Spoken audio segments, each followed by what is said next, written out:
আসসালামু আলাইকুম প্রিয় শিক্ষার্থীরা, কেমন আছো? আশা করছি অনেক অনেক ভালো আছো। স্বাগত জানাচ্ছি এডুলেক বিডিটিক্সের একাদশ শ্রেণীতে ভর্তি কার্যক্রম 2023 সকল তথ্যের ধারাবাহিক পর্বের প্রথম পর্বে আমি রয়েছি তোমাদের সাথে মোহাম্মদ মেহেদি হাসান ইমন।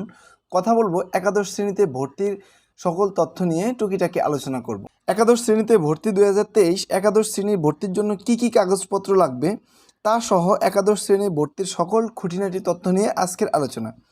সুপ্রিয় আদরের ছোট ভাই ও বোনেরা, তোমরা এই ভিডিওটি ধৈর্য সহকারে মনোযোগ দিয়ে দেখলে আশা করি একাদশ শ্রেণীর ভর্তির ব্যাপারে একটি সুস্পষ্ট গাইডলাইন পেয়ে যাবে। প্রিয় শিক্ষার্থীরা, তোমরা নিশ্চয়ই অবগত আছো যে 2022-23 শিক্ষাবর্ষের একাদশ শ্রেণীর ভর্তির নীতিমালা চূড়ান্ত করা হয়েছে। আবেদন শুরু 8 ডিসেম্বর থেকে চলবে 15 ডিসেম্বর পর্যন্ত। এখন কথা বলবো যেভাবে একাদশ শ্রেণীতে ভর্তি সম্পূর্ণ হবে সেই বিষয় নিয়ে। একাদশ শ্রেণীর ভর্তি এবারও আগের মতো অনলাইনে অনুষ্ঠিত হবে। এই ভর্তি কার্যক্রম 3 বার প্রাথমিক আবেদন, 3 বার ভর্তি রেজাল্ট, 3 বার ভর্তি নিশ্চয়ন এবং সর্বশেষ একবার চূড়ান্ত ভর্তি থাকবে।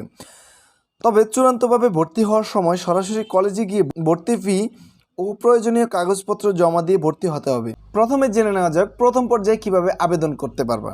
প্রথম পর্যায়ে আবেদনের নিয়ম হচ্ছে, সর্বপ্রথম সবাইকে প্রাথমিক আবেদন করতে হবে।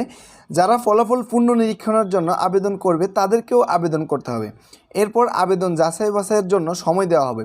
এরপর যাদের বোর্ড চ্যালেঞ্জ রেজাল্ট পরিবর্তন হবে তারা আবার আবেদন করতে পারবে। তাছাড়া আবেদন করার পর কলেজ তালিকা বা পছন্দক্রম পরিবর্তন করার দরকার হলে তা করা যাবে।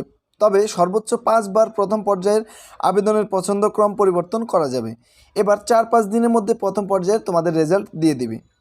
যাদের পছন্দ মতো কলেজ আসবে অথবা যাদের আসবে না তাদের সবাইকে সাথে সাথে ভর্তি নিশ্চয়ন করে নিতে হবে।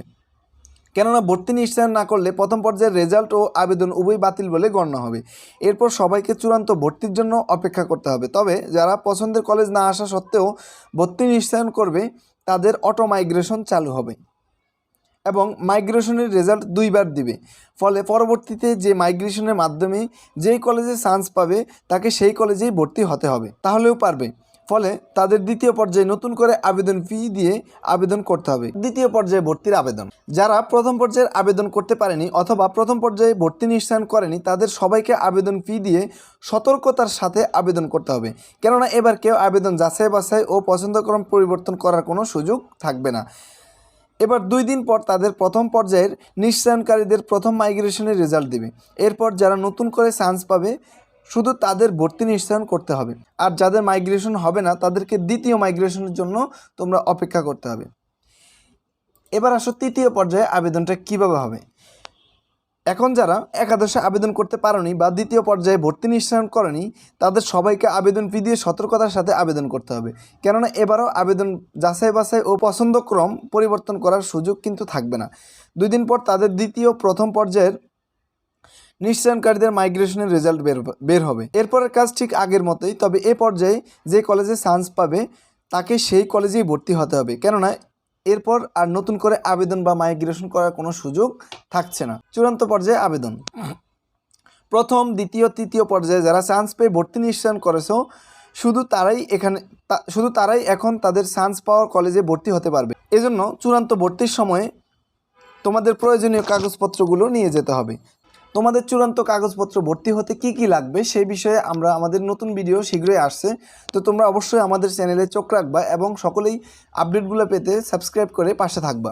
এরপরে তোমাদের ভর্তির সময় তোমাদের প্রয়োজনীয় কাগজপত্রগুলি নিয়ে যাওয়ার পরে 2-4 দিনের মতো সময় নেওয়া হবে। তাই আগেভাগে তোমরা এখন থেকেই আমরা যে ভিডিওটা দিব তার যে কাগজপত্রগুলোর কথা বলবো এগুলো এখন থেকে তোমরা রেডি করে রাখতে পারো। তোমরা যে কাগজগুলো প্রয়োজন হবে প্রত্যেকটা কাগজ একটা ফাইলের মধ্যে সুন্দরভাবে গুছিয়ে রাখবা এবং সাথে তোমাদের ভর্তি ফিটাও রাখবা। এবং এই হলো আমাদের আজকের একাদশ শ্রেণীতে ভর্তি হওয়ার সম্পূর্ণ গাইডলাইন।